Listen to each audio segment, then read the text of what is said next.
Política Viva recebe para mais um bate-papo Carlos Mello, cientista político e professor do INSPER, para esclarecer, explicar, colocar para a gente mais a par do que a gente pode esperar, do que está acontecendo, do que a gente pode esperar para 2022, nessas eleições que prometem ser bem difíceis, bem diferentes.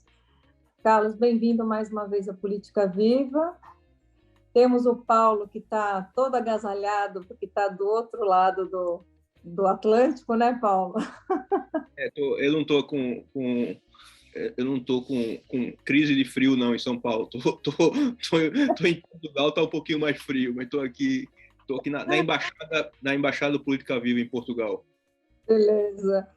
Então, Carlos, eu acho que eu abro com a pergunta que todos gostariam de fazer.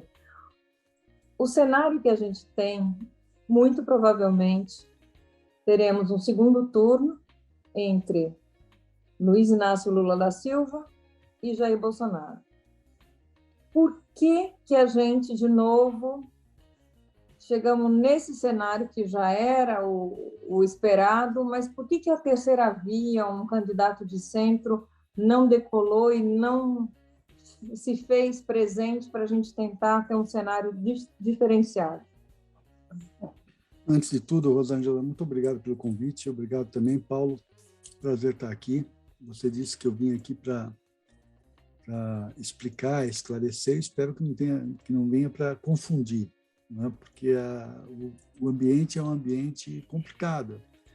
Essa é a eleição mais complicada e mais dramática que a gente passou da redemocratização para cá, né? Que a gente vai passar ainda por ela. Eu tenho um amigo especialista em pesquisa, o Renato Meirelles, do Instituto Locomotiva, que ele faz uma brincadeira muito bacana e eu sempre dou crédito a ele por conta disso. Ele fala que a terceira via não decolou porque só tem 100% dos votos. Não tem mais do que isso, né? Agora, brincadeiras à parte, vamos tentar entender isso. Bolsonaro é uma liderança política que tem um piso bastante alto e ele conseguiu manter esse piso. Mesmo sendo, de alguma forma, atacado, sendo, de alguma forma, ameaçado, esse é o melhor termo, né, pela terceira via, ele conseguiu manter esse piso. Por outro lado, também é que o ex-presidente Lula também tem um piso muito alto, né? Tem história, está na política há 40 anos, e, de certa forma, também vem sendo favorecido, né, pelo que a gente pode chamar, nesta eleição, de anti-bolsonarismo, né? O PT foi atingido na eleição passada pelo antipetismo, e essa eleição tende a ser anti-bolsonarismo. E a terceira via ficou numa posição um tanto esquizofrênica, né? Porque ficou naquela história de nenhum nem outro, mas sem dizer exatamente o que era, ao que vinha, não é? A gente conhece várias pessoas que estão nesse campo da terceira via, são pessoas brilhantes, etc., tal, tem projetos, é bacana, tal, mas faltou dizer para o povo, né, o que é e ao que veio. Eu acho que demorou muito, ficou esperando que as coisas se estabelecessem, né, ao seu tempo, e na política não tem essa ao seu tempo. Quer dizer, a política é timing. Você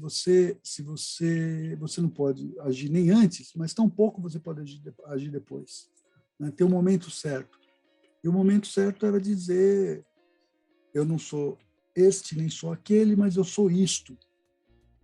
E a terceira via não disse. A terceira via ficou ainda parada numa agenda da outra eleição, ainda ficou falando de ajuste fiscal, equilíbrio fiscal, questão importantíssima, mas não é o tema central dessa eleição, né? Então ela ficou, de certa forma, ali, a terceira via, eu faço uma brincadeira há muito tempo, eu não estou falando isso hoje, né? Hoje é fácil dizer isso, mas eu faço uma brincadeira há muito tempo que a terceira via não está no Waze, né?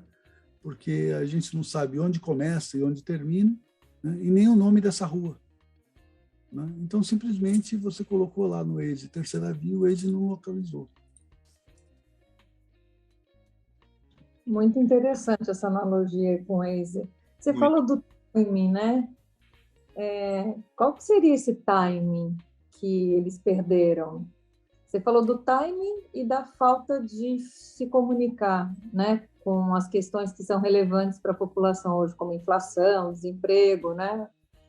E com relação ao timing, qual teria sido esse timing?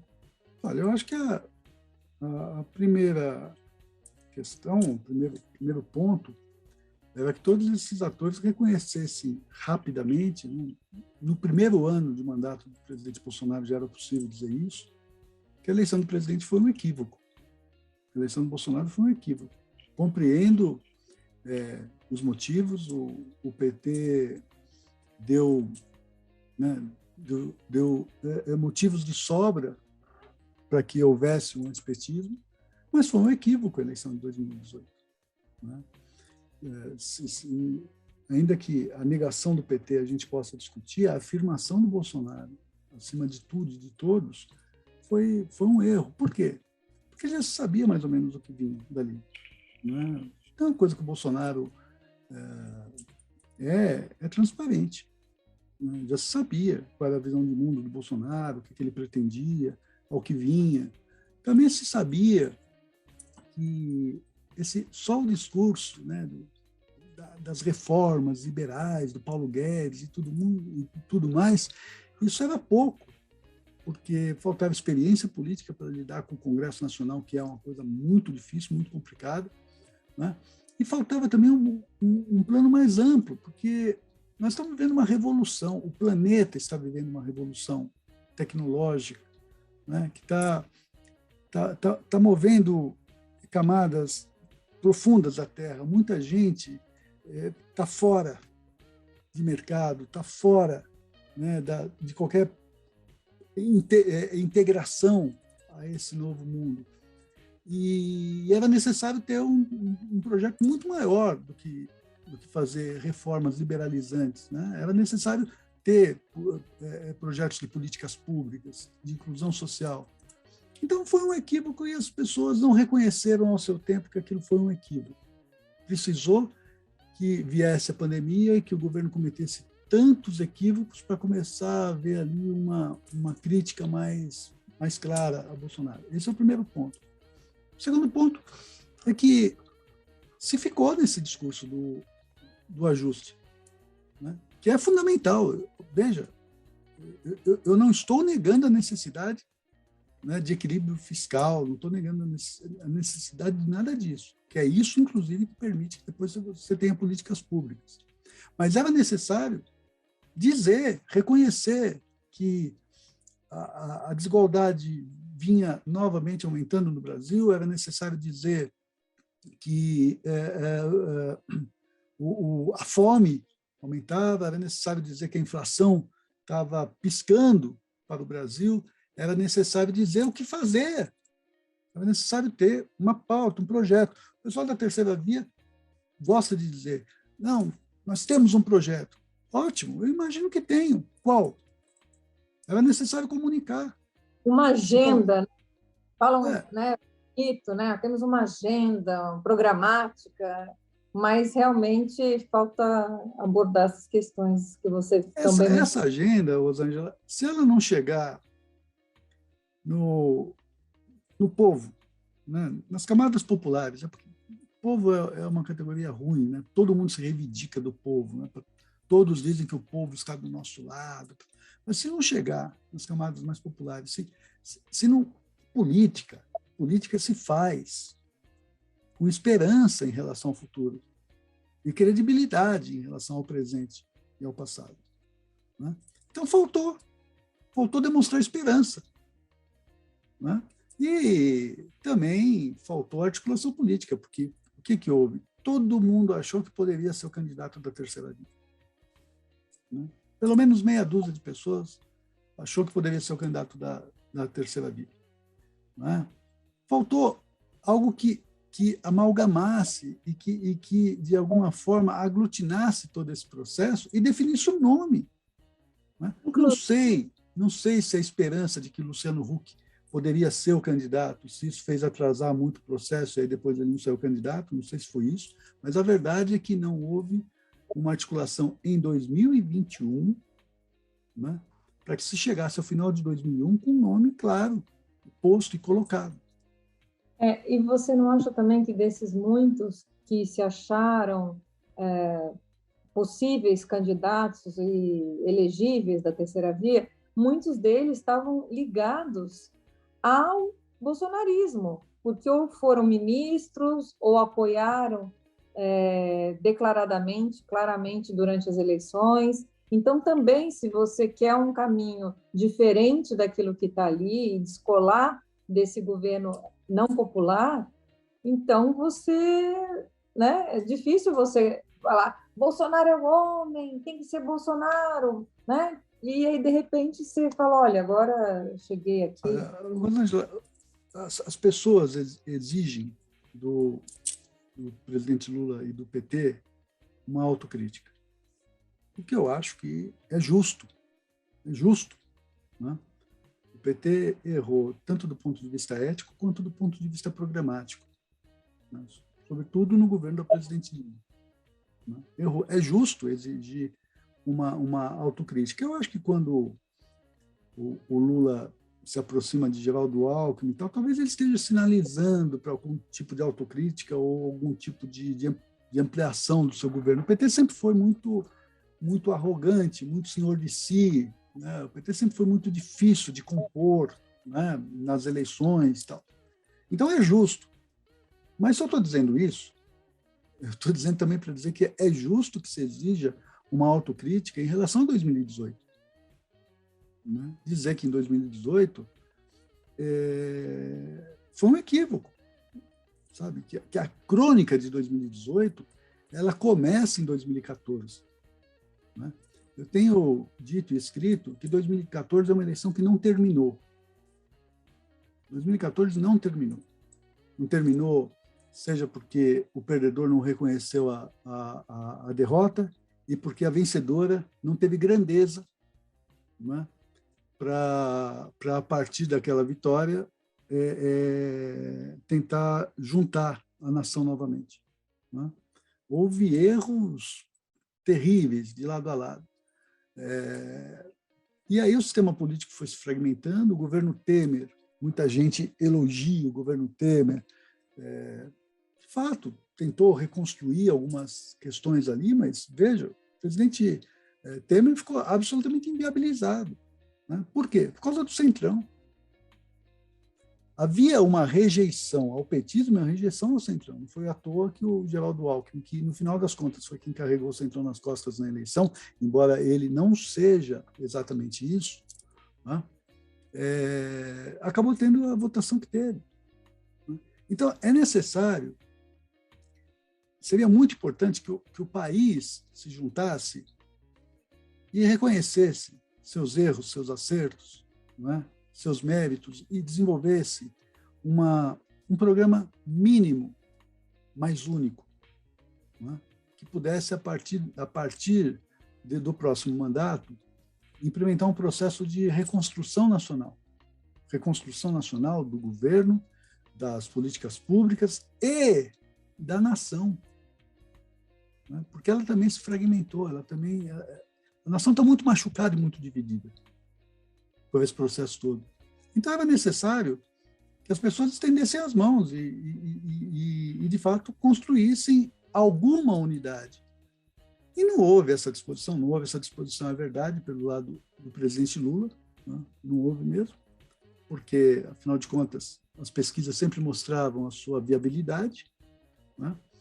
Mas também não houve, por outro lado, uma tentativa de puxar, né, para a conversa, para o diálogo. Né? Enfim, tem sido uma comédia de erros, tem sido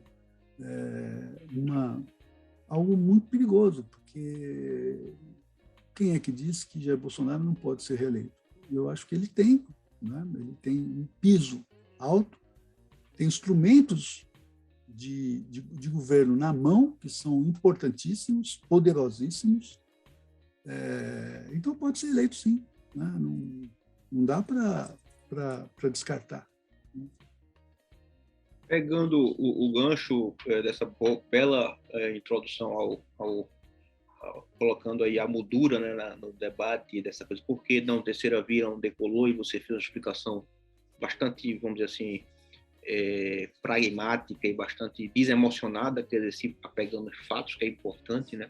E não é aquele negócio, o que eu acredito, né, mas o que a minha capacidade de leitura me permite ver, né? Pegando tudo isso e indo um pouco mais, vamos dizer assim, na raiz do processo, né? Que é um pouco a minha maior inquietação, por que a gente já sabe, concorda, por que a terceira via não se viabilizou, etc. Mas como é que a gente pode cobrar ou ter esperança num cenário desse do país, onde a gente não tem esses atores da terceira via, uma parte da elite econômica que se vincula na maioria desses atores, que não entende que ela deveria ter uma contradição primária com Bolsonaro e contradições secundárias com Lula. Quer dizer, isso é uma coisa que a gente pode entender como um defeito de formação sociológico da sociedade, a sociedade aceitar que ela acha que tem contradições com Bolsonaro e com Lula, mas não reconhece que ela deveria ter contradições primárias com Bolsonaro e secundárias com Lula.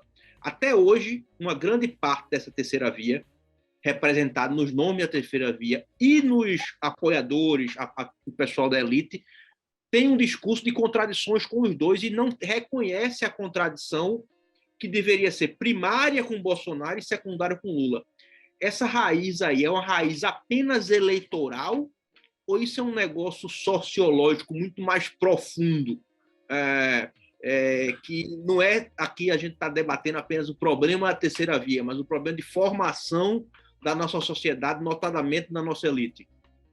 Eu só antes de você falar, Carlos, quando eu coloquei assim, é isso, as pessoas equiparam e colocam como se fossem dois problemas, dois perigos, dois caráteres, tudo igual, e não é igual. Nós estamos falando de um autocrata, de um autoritário com um democrata, nós estamos falando de barbárie e civilização. Então, muito boa a colocação do Paulo, porque eu vejo isso também no meu dia a dia, comparar e não ver que a gente tem alguma coisa muito pior no caminho, aí fala, não, eu não vou nem de um nem de outro, mas que no fundo vai acabar votando ali no escrutínio, lá no quadradinho pequenininho, vai acabar votando naquele que ela votou em 2018.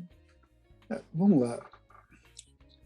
Quando a gente olha para qualquer grupo social, ele tem nuances, né? Entendeu? A gente tem que entender, primeiro, vamos entender o que é o autocrata Bolsonaro a que você se referiu. Esse é um processo mundial. Esses autocratas não surgiram à toa, né? E não surgiu só no Brasil. Meu colega e amigo Sérgio Abranches, ele tem um livro interessantíssimo chamado No Tempo dos Governantes Incidentais, né? Acidentais, perdão, porque isso resulta de um processo que começou há muito tempo, né? É interessante, eu passo para os meus alunos há anos um filme chamado Um Dia de Fúria, né, com Michael Douglas, um filme famosíssimo e tal. Aquele sujeito, Bill Foster, que tem aquele Dia de Fúria, ele já é um sujeito atropelado pelo processo econômico e tecnológico. Né? Aquele sujeito, as instituições simplesmente menosprezaram, não deram importância para ele. Ele foi se ressentindo, né? E se ele não tivesse morrido no final do filme, estou dando spoiler, né? 25 anos depois ele teria votado no Donald Trump. Né? Por quê? Porque é um misto de ressentimento que encontrou a sua expressão de fala, né, de revolta. Né? Esses autocratas, eles vocalizaram esse ressentimento. Né? Só que não arrumaram... deixa eu acender a luz aqui, está ficando...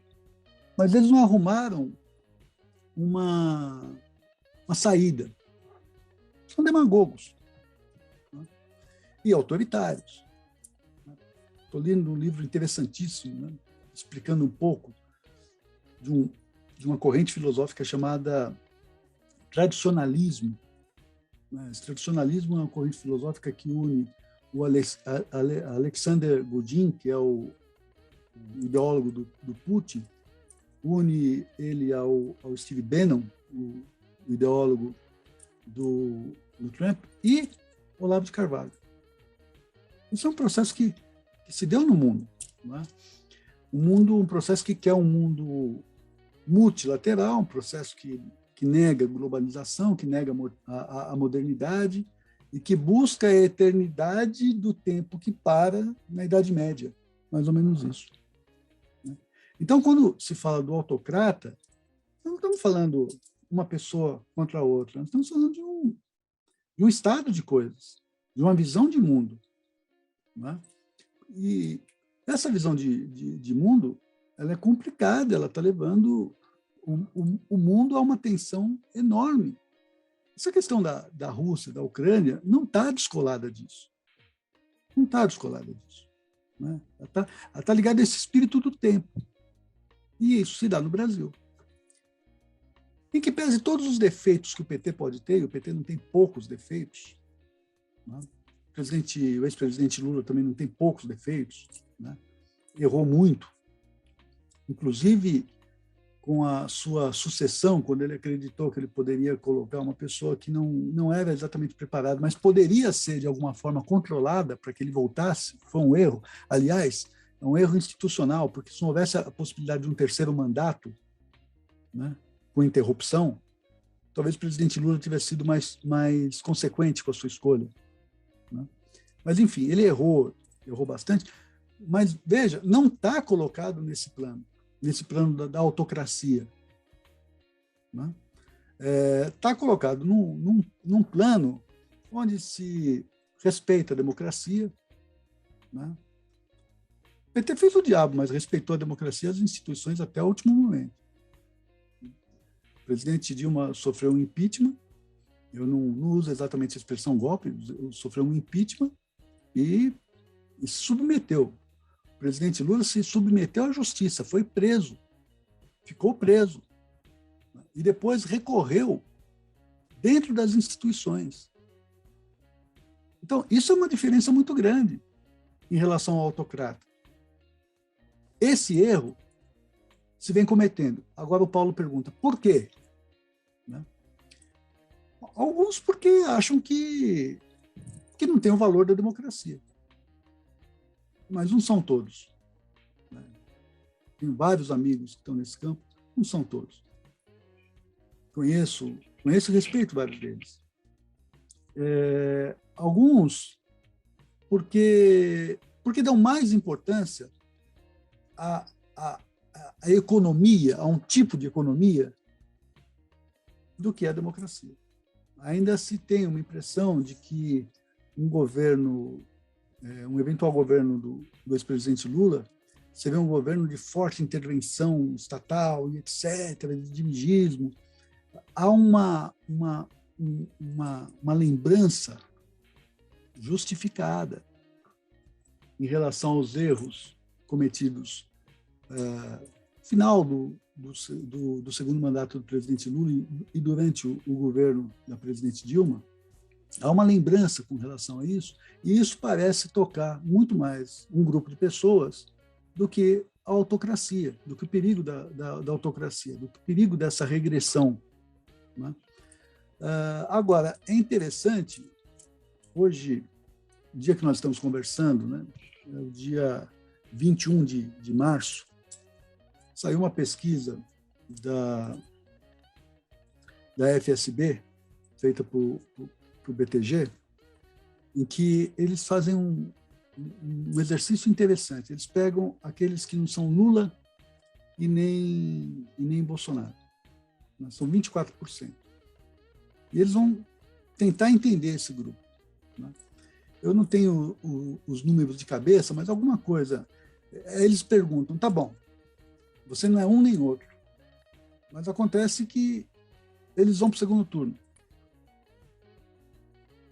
Buscando impedir, né, aquilo que você acha o maior risco, em quem que você votaria? É uma boa pergunta. 40 e poucos por cento dizem que votaria no presidente Lula, 30 e poucos por cento dizem que votaria no presidente Bolsonaro, né? E 11% diz que não votaria nenhum nem outro. Né? 11% de 24%. Note, 11% de 24%. São aqueles que... Agora, porque essa terceira via, esse conjunto chamado nem, ele não é tão simples assim. Né? O sujeito ele pensa da seguinte forma, ele fala assim, nenhum e o outro de jeito nenhum. Certo? Então, no frigir dos ovos, o cara é obrigado a uma decisão e ele acaba indo pelo menor mal. Então, eu acho que talvez a gente esteja gastando energia uma parcela muito pequena, né, que ainda quer, de alguma forma, reforçar. Veja, voltando à sua pergunta, Rosângela, lá no começo, onde que a terceira via perdeu o time? A terceira via perdeu o time no momento em que o Bolsonaro estava mais fraco. Né? Porque a terceira via ela poderia crescer sobre um tipo de eleitor Bolsonaro. Era difícil tirar do Lula. Né? E mesmo que o Lula fosse o maior inimigo, taticamente seria importante ter esse time para fragilizar o Bolsonaro e ir alguém da terceira via para o segundo turno. Quem melhor percebeu isso, mas não teve instrumentos para operar isso, foi o ex-prefeito Gilberto Kassab, né? Que em vários momentos ele dizia assim, o Bolsonaro pode nem ir para o segundo turno. E ele achava ali que o Rodrigo Pacheco ou alguém pudesse ocupar esse espaço. Né? O 7 de setembro, que foi um erro terrível do presidente Bolsonaro, ele abriu espaço para isso. Mas logo depois veio a carta escrita pelo presidente Temer e houve uma acomodação. Ali se perdeu o time. Né? Porque você poderia ser nem Bolsonaro nem Lula, mas você tem que ser nem Bolsonaro nem Lula tendo tática, estratégia na cabeça. Então, eu tiro o Bolsonaro da disputa, porque está mais fragilizado, porque governo, e governo é sempre uma grande vidraça, né? Sobretudo um governo que errou onde o Bolsonaro errou, né? E aí eu vou para a disputa com o Lula. Mas o tempo tático se perdeu. Né? Se foi para um grau de generalização, nenhum, nem outro, e aí se ficou, né, no baile da vassoura, né? Ficou com a vassoura na mão. A minha pergunta a minha colocação, Carlos, foi exatamente nesse sentido. Quer dizer, não é da análise a terceira via. Rosângela já cobriu muito bem os motivos, etc. A minha, que você encaminhou aí, é a preocupação do nível de aceitação e de votação que Bolsonaro tem, apesar de tudo que ele é, e aonde ele tem isso, quer dizer, e aí é aquela coisa da preocupação da formação, meio Viana Mogg, né? Formação sociológica do Brasil. Se a gente pegar a força de Bolsonaro, é o contrário de Trump. Trump tinha força baixa escolaridade e baixa renda no Middle West. Se a gente fosse pegar a votação de Bolsonaro forte, são nos estados, a FSB fala isso até na pesquisa de hoje, né? O voto de Bolsonaro forte é homem, alta renda e evangélico. é o voto forte de Bolsonaro, que é, tirando aí a característica religiosa, o resto não é parecido com a força de Trump. A força de Trump, você pega lá as 50 cidades com mais renda e mais escolaridade, ele perdeu tanto 2016 como 2020 de lavagem para Hillary e para Biden. Teve o Washington foi 96-4. 96-4. Por que a gente tem esse fenômeno de Bolsonaro, Trump do trópico, com a força que ele tem na metrópole e na alta renda? Tá, vamos lá. Antes de tudo, eu sugiro, né, a quem nos assiste que assistam um filme muito interessante chamado Brexit and Civil War. Né? Não é um documentário sobre o Brexit, é mesmo uma encenação com atores, então, mas aquilo é a realidade, são acontecimentos verdadeiros, enfim, personagens verdadeiros. Tá? É muito interessante. Né? Como que o Brexit ganhou? Ele ganha amparado numa sociedade que foi atropelada pelo processo de modernização, globalização e tal, o ressentido. Mas não só. Tem um momento lá do filme, dando outro spoiler, né, um momento onde um grupo de pesquisa é formado e que uma senhora desse grupo, que vai votar no Brexit, ela levanta e fala assim: vocês nunca quiseram ouvir minha opinião, vocês nunca deram importância para mim, né? Agora vocês querem o meu voto, nunca quiseram saber o que eu penso. A verdade é que a política, como nós conhecemos, a esquerda, seja a esquerda mais à esquerda, ou seja a esquerda social-democrata, ou seja o liberal no sentido americano, inglês, sempre foi muito arrogante, Paulo. Sempre foi muito arrogante. Né? Nunca achou que era necessário compreender o homem comum. Né?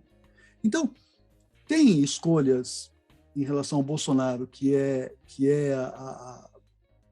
são escolhas em relação à economia que ele diz que faria, tem escolhas que passam pela questão de armas e tudo mais, mas tem escolhas também que passam por aquele sujeito que nunca foi ouvido. E alguns deles que se transformaram em novos ricos. Novos ricos que têm o status econômico e financeiro, mas que não têm o lastro intelectual ou do debate político. Né? Eu falo isso com respeito. Viu? Eu acho que é um setor que precisa ser compreendido e precisa ser ouvido. Né? E eu acho que a política de esquerda sempre virou as costas para esse setor. E, é claro, ele acabou se abraçando, né, ao bolsonarismo, porque fala a mesma língua, que é a língua da revolta, a língua do antissistema, a língua da promessa de uma política nova contra a velha política. Né? Isso não veio, não virá, mas algumas pessoas, até por um viés de confirmação, né, precisam reforçar essa opção. São aqueles que você falou, né? Você falou da diversidade.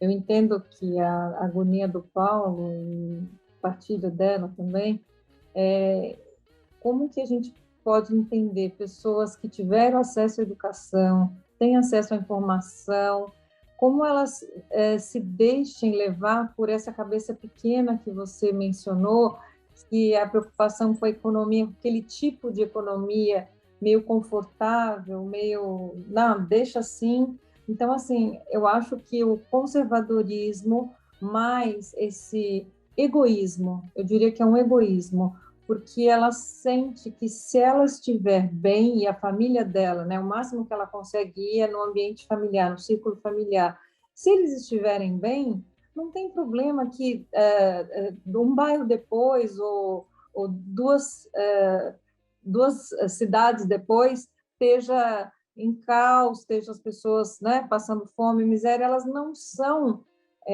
tocadas. Então, elas estão confortáveis naquele tipo de economia egoísta, individualista, e, ao mesmo tempo, para ela, a democracia está sempre aí. A economia vem primeiro, né? A democracia, isso é bobagem, é coisa de intelectual chato.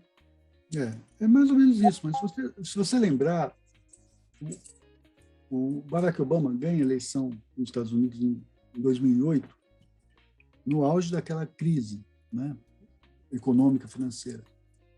E ele dizia que era fundamental uma mudança de cultura. Abandonar o hedonismo. Né?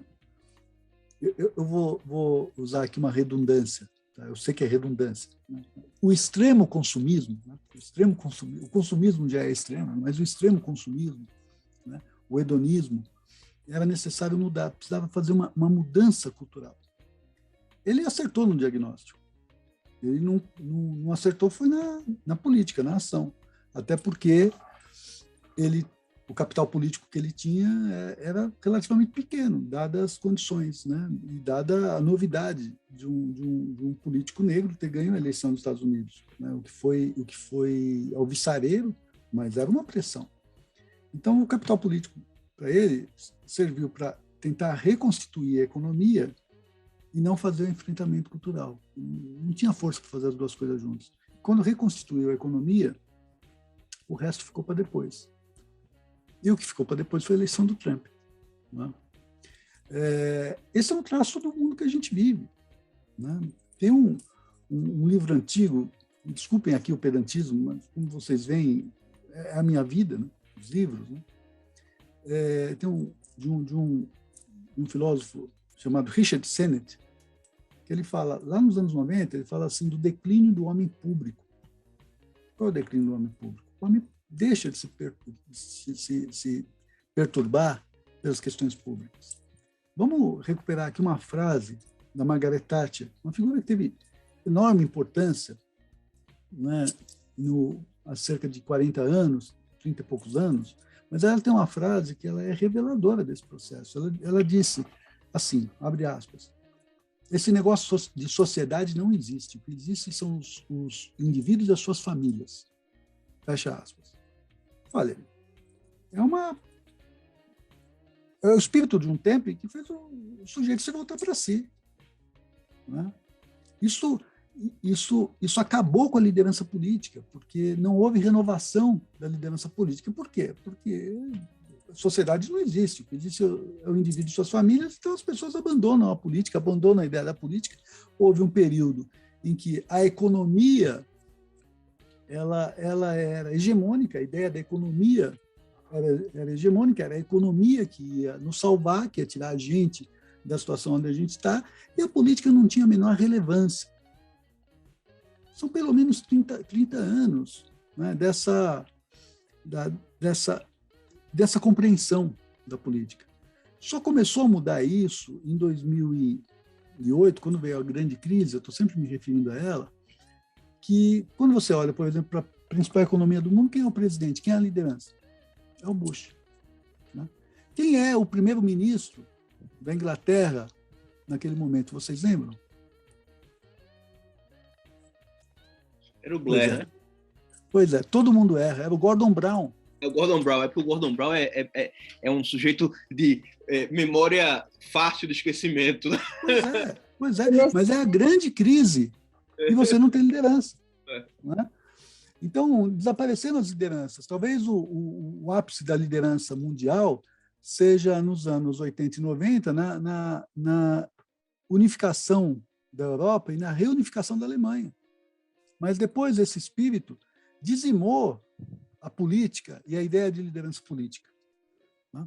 Então, a gente se encontra hoje nessa situação, Rosângela, que é o indivíduo olhando para dentro de si. Ele reserva uma grana, né, que ele tem, que para ele não vai fazer falta. Na boa, ele não, nós fazemos isso, que é ou para ajudar alguém, ou para aumentar os muros da nossa casa, ou colocar mais câmeras para vigiar, fiscalizar, contratar um serviço de segurança particular e tal, colocar vidro blindado no carro, né? E toca o barco. né? Contanto que eu e os meus estejamos protegidos. Mas não estão, né? Ninguém está. Esse que é o equívoco. É uma falsa ilusão de... Essa história de sociedade existe, sim. E ela é formada pelos indivíduos e pelas suas famílias. Existe e atinge nós todos, como a pandemia. Não adianta você achar que você vai estar protegido e vacinado se os outros também não tiverem. A sociedade é a mesma coisa. É uma falsa ilusão que está tudo bem, mas não está. Porque além do Zeitgeist, você ainda tem a energia, né? A energia não é boa. Exatamente. Não é. Então é esse o ambiente que a gente vive. A eleição, a meu ver, ela está em aberto. Né? Pode até surgir alguém da terceira via. Olha, no Brasil pode tudo. Né? Tem um político baiano, João Mangabeira, que ele tinha uma frase maravilhosa, que eu acho que hoje serve não só para a Bahia, mas serve para o Brasil. Né? Ele dizia o seguinte, imagine um absurdo. Na Bahia tem precedente. Então, imagine um absurdo. No Brasil tem precedente. Né? Então, qualquer coisa pode acontecer. O doutor Ulisses falava sempre do senhor fato novo, né? Sua excelência, o fato novo pode acontecer. E é claro que pode até ser que alguém da terceira via possa despontar. Eu não aposto o meu diploma, né, dizendo que é impossível, porque nada é impossível. Nós estamos falando de política, estamos falando de Brasil. Mas, a princípio, né, olhando com os olhos que nós temos hoje, né, a eleição ela deve se dar entre Lula e Bolsonaro e ela está em aberto. Por que ela está em aberto?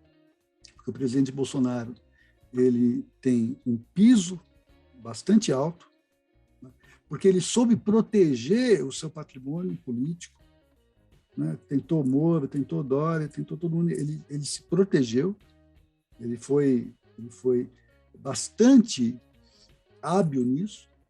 Então, quando ele falava aquelas coisas que a gente achava um absurdo, etc., ele estava defendendo ali o seu patrimônio, ele foi muito eficiente nisso, e ele tem recursos de ação governamental que são importantes, que não podem ser desprezados. Não é? Não, mas o governo tem período de eleição, não pode fazer, mas veja aí a Caixa Econômica, né, liberando o fundo de garantia, né, que de fato é necessário, mas é claro que isso tem sentido eleitoral. E, Carlos, e desse cenário aí, que eu penso que é uma concordância aqui de Rosângela, minha, que devemos se caminhar aí para uma eleição. Aliás, há um tempo já pensamos isso, desde o meio do ano passado, e deve se caminhar para a eleição Bolsonaro e Lula. Quanto a gente deve ficar sem dormir do pós-eleição, no sentido de, obviamente, do cenário catastrófico, uma reeleição de Bolsonaro? O que é que significaria para você? Qual é o seu cenário de reeleição do Bolsonaro? O que é que acontece no Brasil pós-Bolsonaro? E uma não reeleição de Bolsonaro, mas uma derrota dele no segundo turno, por uma margem que não deve ser muito extensa, é uma eleição em aberto. Como é que é essa vitória do presidente Lula? A gente vai ter um cenário ganha Bolsonaro, como seria esse Brasil? No cenário ganha Lula, vai ser uma derrota que ele vai tumultuar? A gente é para ficar sem dormir? Tá, vamos lá. Olha, vamos imaginar uma vitória do presidente Bolsonaro. A primeira coisa que vai ficar claro é que ele recebeu uma carta branca, né? Houve uma confirmação, né? Mesmo uma reafirmação, uma autorização, aliás, né? As pessoas colocam, eu autorizo o Bolsonaro, né? Uma autorização para que ele aprofunde essas políticas todas e enfrente as instituições e tudo mais, né? Haverá força para isso? As instituições reagirão? Eu tenho vários colegas que gostam de dizer, eles fazem as suas análises terríveis e tudo mais, e no final, né, para que a audiência não se mate, o sujeito diz, mas as instituições estão funcionando, né? Olha, por definição, não.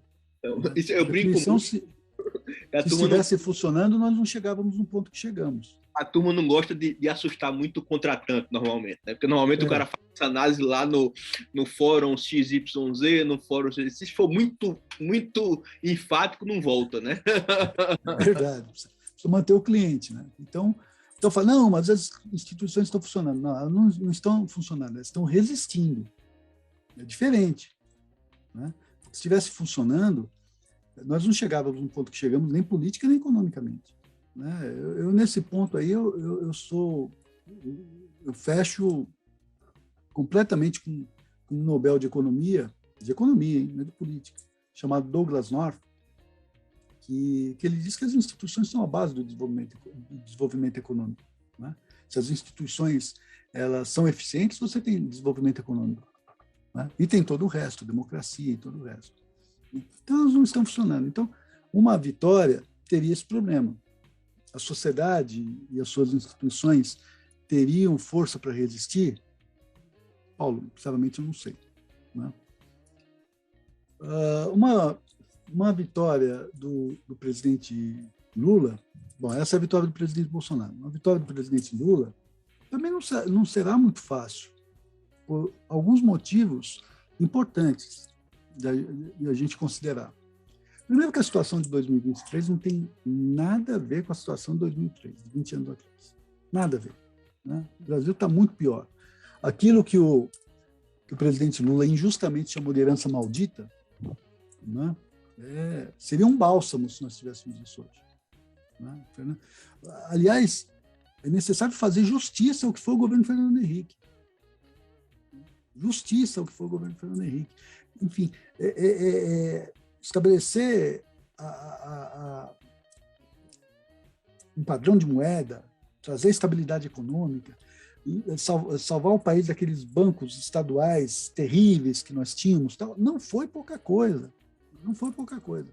Então, o presidente Lula não vai receber isso. Ele vai receber algo muito pior. Agora ele vai saber exatamente o que é herança maldita. Agora ele vai saber. Né? Porque do ponto de vista fiscal está quebrado, do ponto de vista de políticas públicas, teve muita coisa que foi abandonada, por exemplo, a questão ambiental. Né? Você não pega a questão ambiental no ponto que a Isabela Teixeira, por exemplo, que foi ministra da Dilma, deixou. Né? Você pega muito pior. Né? E economia, várias coisas. Então, não vai ser um governo simples, esse é o primeiro ponto. O segundo ponto, haverá oposição, porque depois do Lula, a maior força política no Brasil individual será o bolsonarismo. Então, haverá oposição. Né? E o que me preocupa muito, já escrevi a respeito disso várias vezes, é qual é a visão de futuro que tem o PT. O PT faz um bom diagnóstico do que ocorreu no mundo nessa revolução tecnológica. O PT ele compreende que a ação do governo ela é importante, ela é fundamental, mas ela não pode ser exclusiva, ela não pode ser feita sem parceria. O PT entende o Estado como um articulador da economia ou como um agente econômico? Isso tudo, o presidente Lula não tem deixado claro. O PT, o que ele sinaliza é que o PT está falando por si. Né? Mas ele não tem deixado claro. Ele cria ali um campo de uma ambiguidade, né? Pode ser ou pode não ser, que eu entendo do ponto de vista da política, que é ganhar voto de todos os lados. Né? Mas do ponto de vista de você olhar para o futuro, né, para quem acompanha isso, você fica com dificuldade de dormir, eu concordo com você. Né? Eu falei isso tudo, Paulo, para talvez fugir do pior cenário, que é esse interregno entre o primeiro e o segundo turno, ou a vitória e a posse. Né? Que nós, sinceramente, não sabemos o que pode acontecer. Pode ser um 7 de setembro, pode ser um 7 de setembro. Hã? Você está falando do cenário de contestações, não é isso? Imagina. De contestação. Derrota do presidente Bolsonaro com contestação do resultado, é isso? Imagina. Pode ser, porque, veja, pode ser um 7 de setembro, né, aquela revolta que foi sem nunca ter sido, né, não aconteceu nada. né, a revolta porcina, né? Não aconteceu nada. Né? Mas pode não ser também, porque tem muita coisa envolvida aí. Né? Por exemplo, tem algo que a gente tem que observar, que é a variedade de pesquisas que a gente tem tido acesso nos últimos tempos. Você tem institutos que são consolidados, que são reputados como sérios, entendeu? E você tem novos institutos que vão aparecendo por aí aos montes, né, que vão dando, que vai aparecendo divergências tão grandes, né? Então, por exemplo, em alguns lugares o Bolsonaro está quase chegando no Lula, outros lugares o Lula não, já está bem distante do Bolsonaro. Em alguns lugares parece que a eleição se definiu, em outros lugares parece que não, que num determinado momento o Bolsonaro vai ultrapassar o Lula. Bom, mas você vai falar o seguinte, mas tem a credibilidade do Datafolha, do antigo Ibope, do IPESP, né? Dessa pesquisa da FSB também, você tem a credibilidade dessa... Sim, mas o outro lado pode dizer o seguinte, que o que tem a credibilidade são esses novos institutos. A partir dessas pesquisas, contestar o resultado eleitoral. Né? Já se fala das urnas, que as urnas eletrônicas são propícias à fraude. Então, você cria um caldo de cultura aí para contestação. E aí a gente vai ver qual é a capacidade de mobilização dessa turma. Com poder nas mãos, a verdade é que não mobilizou quase nada, que é o 7 de setembro. Esse é o meu lado otimista, que diz o seguinte, não, olha, com poder não mobilizou quase nada, imagina sem poder. Né? Eu diria que, para repetir uma frase que eu ouvi há algum tempo e tenho gostado muito dela, eu diria que os tempos são muito difíceis para a gente ser pessimista. Né? Então, é melhor ser otimista. Então, é melhor, nesses tempos difíceis, exercitar o otimismo. Dizer o seguinte, olha, não mobilizou. Com poder, tampouco mobilizará nessa situação. Porque o oposto disso eu sinceramente não consigo desenhar, porque eu entraria num campo, né, talvez até fantasioso, sabe? Sofrimento, muito mais né? dos meus traumas, dos meus medos do que da análise concreta. Seria um sofrimento emocional, intelectual, que a gente, né, já está tudo tão difícil, não precisamos ter mais um, né? Eu diria para você que não adianta sofrer na véspera. Né? Mas se preparar para o pior, sim, né? Eu acho que o processo eleitoral, Rosângela, perdão, o processo eleitoral, ele pode ser muito importante, inclusive para colocar essa questão sobre a mesa. Né? Do que será o dia seguinte? Sabe? Do que será o dia seguinte?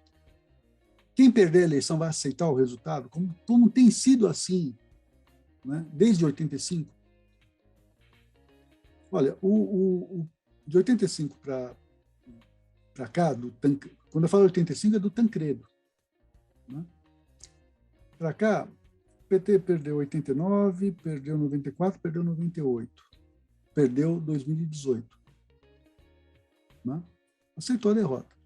O PSDB perdeu várias também, ganhou 2 e aceitou. Né? Mesmo as forças que ganharam em 2018, né, foram derrotadas nas eleições anteriores e aceitaram o resultado. Continuarão aceitando. Né? Eu acho que organizações como a de vocês, da sociedade civil, eu acho que podiam preparar um pacto a ser levado a todos os candidatos, embora isso pareça que tem endereço muito certo, né, de respeito ao resultado eleitoral. Né? Já, levar agora, em março, abril, levar para todos os candidatos uma carta pedindo para eles aceitarem e consignando que respeitarão o resultado eleitoral, respeitarão, né, a autoridade, a legitimidade do Tribunal Superior Eleitoral. Né? É preciso que todos digam, todos se comprometam a respeitar.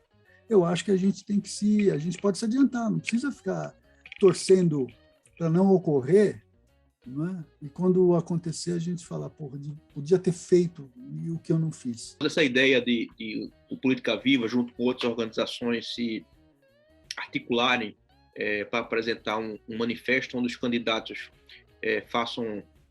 adiram a ele, façam aderência a ele, dizendo que sim, eu respeitarei o resultado da eleição, respeitarei a decisão final do TSE.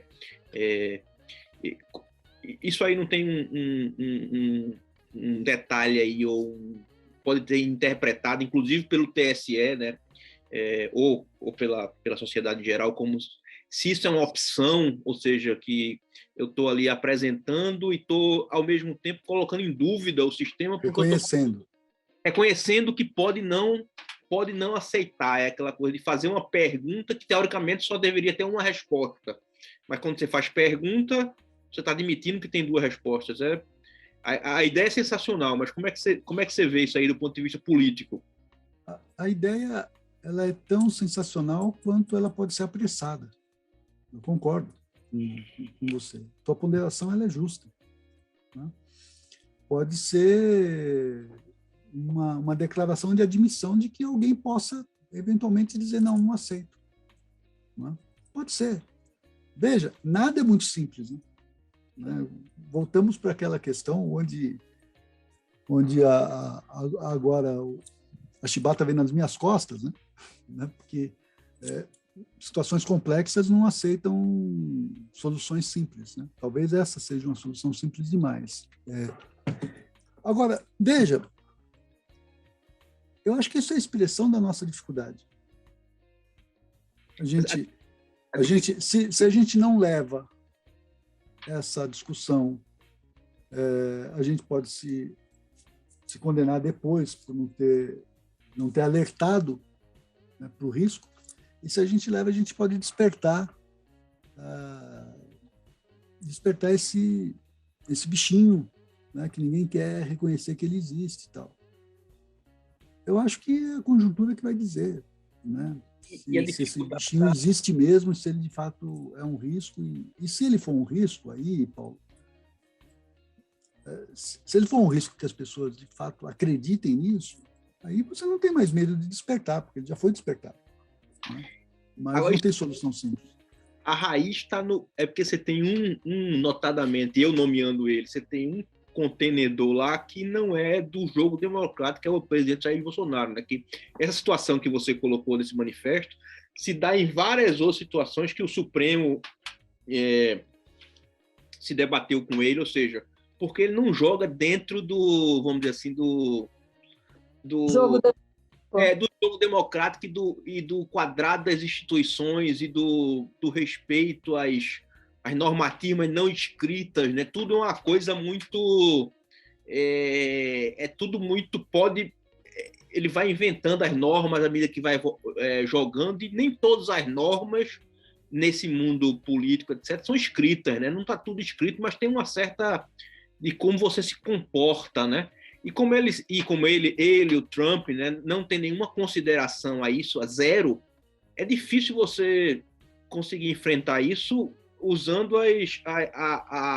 a lógica que a gente tem, né? Quer dizer, ele reconhece ou não reconhece o resultado, não tem nenhuma importância para o Trump, por exemplo. O Trump não tem nenhuma preocupação com o machucado que ele fez na presidência dos Estados Unidos, no Partido Republicano. Isso para ele não vale nada. Então, é difícil você jogar com um cara assim, que normalmente o cara tem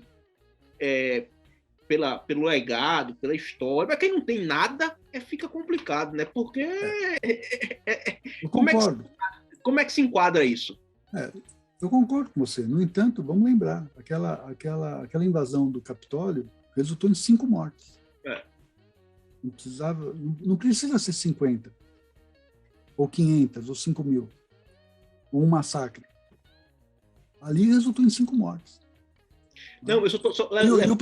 E o presidente fez um discurso que incentivou aquela ação, né? E ele precisa ser cobrado pelas instituições, né? Eu só estou levantando isso, cara, para pensar, quando a gente está jogando com um cara que não é dentro desse escopo normal, assim, esse medo, levar o manifesto para ele, eu tenho medo até dele pegar o manifesto e dizer, ó, tem um política viva aqui dizendo que alguém pode não reconhecer. Ou seja, é tão fora É verdade, não é simples, Paulo, não é simples, Rosângela, não é simples, não é simples, e eu quero dizer para vocês que eu tô levantando uma hipótese. Eu quero dizer para vocês que essa, como eu não sou candidato a nada, eu não preciso forçar aqui uma ideia que não faça sentido, né? Talvez vocês estejam me convencendo de que não, é melhor não fazer. Tá bom, talvez seja melhor não fazer mesmo, né? Mas é consultar, agora, por outro lado, né, essa questão está, né, no nosso campo de perspectivas, né? Essa questão ela compõe as nossas expectativas, né? E ela pode se transformar numa profecia autorrealizável, né? O medo de vocês é que ela se transforme nessa profecia autorrealizável, né? Então é melhor não, tá bom, perfeito. Mas eu diria que essa hipótese ela não pode ser desconsiderada. E aí, vamos falar a verdade, setores que não têm poder algum, né? Eu sei que nem está no jogo, mas tipo PCO, esses malucos que estão à esquerda também e tal, também serviria para eles também. Sim, todos. Aí sim, eu acho que há quase que um equilíbrio, né? Quando você fala de PCO, aí você fala desses setores mais radicais da direita, aí sim eu acho que é até justo comparar. Sim. Não é uma comparação que se faz hoje. Aí seria justo comparar. Então, tem muita gente que olha, o professor Francisco Beaufort foi uma figura assim, muito importante na minha formação, né? Em 1986, eu era um garoto, estudante, ele tinha acabado de escrever um livro chamado Por que Democracia? E eu participei de uma palestra com ele, e ele dizia, para mim, um encanto juvenil ali, ele dizia, olha, a grande novidade do Brasil hoje é que estamos todos em volta de uma mesa e ninguém quer virar a mesa. Em 2014, 2015, acho que não sei, né? Eu o entrevistei e lembrei a ele dessa fala de 1986. Falei assim, professor Beaufort, o senhor disse em 1986 que a grande novidade é que estamos todos em torno de uma mesa e ninguém quer virar a mesa. O senhor ainda concorda com isso? Ele falou assim, mas ninguém tem força para virar a mesa. Na hora ele reagiu, né? E disse, mas ninguém tem. O importante é que ninguém tenha força para virar a mesa. Porque a gente não pode simplesmente acreditar na boa vontade de não vai virar a mesa por princípio. Por princípio, tem gente que vira a mesa sim, se puder, vira a mesa. Porque é uma questão de poder. De poder. Agora, o que nós temos que ter claro é que ninguém tem a força para fazer isso, né? Olhando para a conjuntura nesse momento, eu acho que o ministro Alexandre de Moraes tem tido um papel muito importante, né? Até preventivamente, até para colocar um pouco das regras para a eleição, né? Tem tido esse papel. Agora, eu concordo com vocês, não é tão simples assim, e eu retiro aqui entrego à mesa aqui o requerimento de retirada da minha proposta. Não, será considerado com mais organizações convidadas para consideração. Foi o pacto mais rápido, a vida útil mais curta. Mas veja, olha, eu não quero fazer gênero, não, mas será que não é assim que se faz a política? Ouvindo, ponderando, retrocedendo quando não faz sentido, ou quando não é viável, ou quando é uma loucura. Qual o problema de fazer isso? Eu, sinceramente, não acho que isso diminui ninguém nada. Pelo contrário, mostra boa-fé, vontade de ouvir, vontade de dialogar. Eu não estou falando do meu respeito, não. Eu estou falando que a política era assim. Né? Primeiro veio o mundo, a sociedade. Né? Aí veio o conflito. Se estabeleceu o poder. Né? Quem tem poder e quem não tem poder. A política surgiu para fazer o câmbio, né, entre esses grupos. Né? Sabe? Para poder, de alguma forma, equilibrar e estabelecer diálogos. A gente perdeu esse sentido de política. Quando se fala em política hoje, se tem uma visão péssima. Só para que vocês tenham uma ideia, um dia eu estava conversando com um amigo, há um tempo atrás, 2016, 2017, e estava lá naqueles escândalos da Petrobras, talvez um pouco antes.